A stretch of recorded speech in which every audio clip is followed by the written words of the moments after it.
최근 검찰이 계곡 살인 사건의 피의자 이은혜 씨와 조연수 씨를 재판에 넘기면서 자기에 의한 살인을 적용했어요. 처음에는 이 씨와 조 씨에 대해 부작위에 의한 살인을 적용했지만 직접 살해하려고 했던 사실들이 드러나면서 자기에 의한 살인으로 변경한 것이죠. 그런데 자기와 부작위가 무슨 말일까요? 자기적이라는 표현을 들어본 적 있죠? 이 말은 꾸며서 하는 것이 두드러지게 눈에 띈다는 의미예요. 그렇다면 자기란 무엇일까요?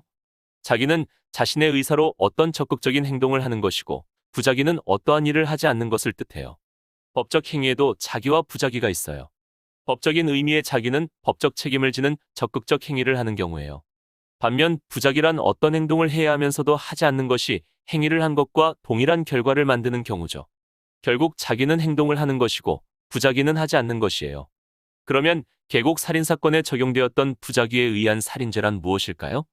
사람을 직접 밀어서 물에 빠뜨렸다면 자기에 의한 살인죄가 돼요. 이와 달리 물에 빠진 사람을 옆 사람이 구해야 하는데 아무 행동도 하지 않았다면 부작위에 의한 살인죄가 되죠. 다만 물에 빠진 사람을 구해주지 않았다는 것만으로 부작위에 의한 살인죄를 적용받지는 않아요. 강가를 지나가던 중 사람이 물에 빠진 것을 보았지만 수영을 할 수 없고 구조 요청을 할 수단도 없으면 방법이 없죠. 그 사람을 구해주지 않은 것이 죄가 되기 위해서는 자신이 그 사람을 구할 수 있어야 해요. 계곡 살인 사건의 피해자는 수영을 할 줄 몰랐어요. 현장에는 이 씨와 조 씨 등 친구들만 있었기에 그들이 피해자를 구해야 했죠. 구명조끼나 튜브 같은 보호 장비도 있었으니 구할 수 있었을 거예요. 그런데도 아무 행동도 하지 않았기에 부작위에 의한 살인이 적용됐어요.